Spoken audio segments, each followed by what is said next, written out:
الحمدللہ وحدہ والصلاة والسلام علی من لا نبی بعدہ۔ سامعین السلام علیکم ورحمۃ اللہ وبرکاتہ۔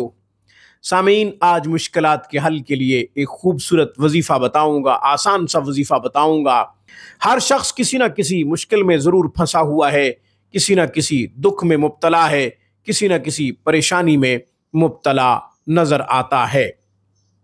آپ جب یہ وظیفہ کریں گے تو تمام مشکلات آسانی میں بدل جائیں گی انشاءاللہ، تمام غم، تمام پریشانیاں دور ہو جائیں گی۔ وظیفہ اور طریقہ بتانے سے پہلے کہ آپ خود بھی قرآن کریم پڑھیں، اپنے بچوں کو بھی صحیح حروف کے ساتھ قرآن پڑھائیں۔ قرآن کریم کی ایک آیت مبارکہ کا پڑھنا 100 رکعت نفل پڑھنے سے زیادہ افضل ہے۔ علم کا ایک باب سیکھنا 1000 رکعت نفل پڑھنے سے زیادہ افضل ہے۔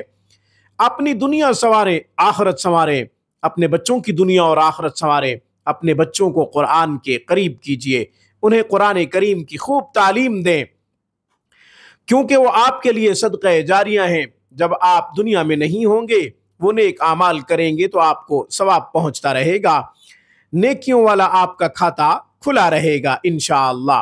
حضور نبی کریم صلی اللہ علیہ وسلم کا ارشاد ہے، تم میں سے بہترین شخص وہ ہے جو قرآن سیکھے اور قرآن سکھائے۔ اپنے آپ کو افضل بنائیے، اپنے بچوں کو افضل بنائیے۔ آن لائن کلاسز کے لیے، علاج معالجہ کے لیے آپ ہم سے رابطہ کر سکتے ہیں۔ ہفتے کے 7 دن 24 گھنٹے ہماری بہترین اور معیاری سروس سے آپ فائدہ اٹھا سکتے ہیں۔ دعا کی قبولیت کے لیے، مشکلات کے حل کے لیے، تمام پریشانیوں کو ختم کرنے کے لیے، تمام غموں سے چھٹکارا حاصل کرنے کے لیے میں ایک خوبصورت وظیفہ بتا دیتا ہوں اور اس کا طریقہ بھی بتا دیتا ہوں، غور سے سنیے گا۔ 2 رکعت نفل صلاۃ الحاجت کی ضرور ادا کریں گے۔ نبی کریم صلی اللہ علیہ وسلم پہ جب بھی کوئی مشکل وقت آتا تھا، آپ علیہ الصلاۃ والسلام 2 رکعت نفل ضرور ادا کیا کرتے تھے۔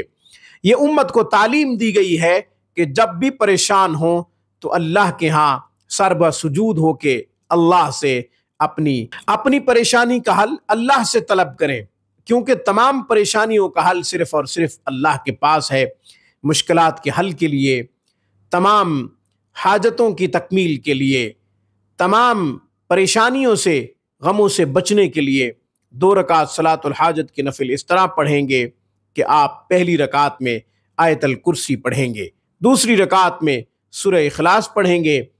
جب آپ نفل پڑھ کے فارغ ہو جائیں تو یا ہادی یا ہادی یا ہادی ایک سانس میں جتنی دفعہ پڑھا جا سکے، جتنی مرتبہ پڑھا جا سکے آپ پڑھیں۔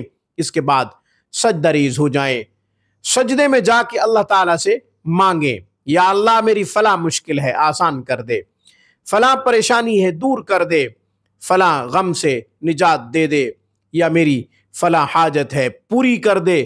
جو بھی تمنا ہے، جو بھی غرض ہے، وہ اپنے رب کے سامنے رکھیں، انشاءاللہ آپ کی دعا پوری ہوگی۔ آج کی گفتگو میں بس اتنا ہی۔ اقول قولی ھذا واستغفر اللہ، وآخر دعوانا ان الحمد للہ رب العالمین۔